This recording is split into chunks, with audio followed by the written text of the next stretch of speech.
China's fight against COVID-19 far from over. Authorities have ramped up restrictions in several major cities, including areas around Beijing, where millions have been forced into a fresh lockdown.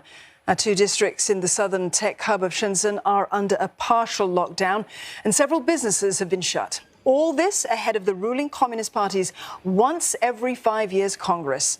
State media confirms the meeting will begin on October the 16th.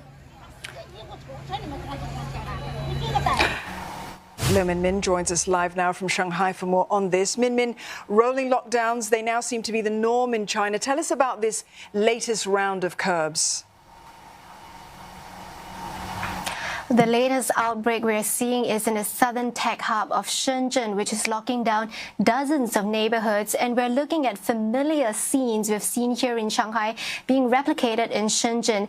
Barbed wire fences being set up to cordon off high-risk areas, public transport suspended, people not allowed to leave homes except to take their COVID-19 swab tests. And this is significant because Shenzhen is home to the world's largest electronics market, which is being shut for 4 days for now because we understand from experience that the situation is so fluid, the government could extend that lockdown day by day depending on how widely the virus spreads. So there is uncertainty on the ground, especially for businesses that engage in logistics, that get their supplies of electronics parts from Shenzhen. That entire supply chain is going to be disrupted for days. Shenzhen is also home to the tech giant Tencent's headquarters. And today we saw on social media once again shocking yet at the same time familiar scenes being shared on social media.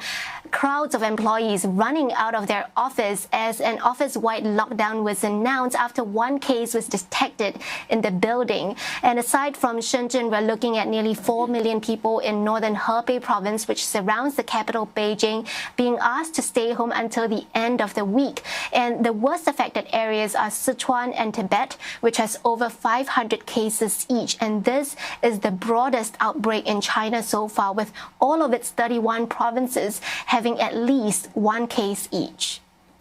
Well, Min, we know that China has had a very consistent zero-COVID policy, but why is China still taking such serious action when there's only a very small number of cases? Dawn, we're looking at dismal economic growth numbers after repeated COVID-19 lockdowns. Economists are revising down China's growth forecast from 4% to 3%, which is equivalent to a hard landing for China. And we're looking at also record high youth unemployment rate standing at 20%. All of these is going to weigh down on the party's legitimacy ahead of that key party congress that's held once every 5 years, taking place on October 16th, and President Xi Jinping is expected to seek a third term in power.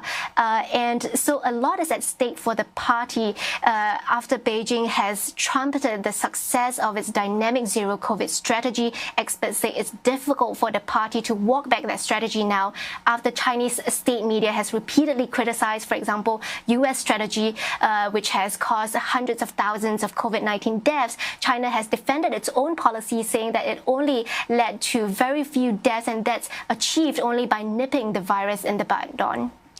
Min, thank you for that update. Lo Min there reporting from Shanghai.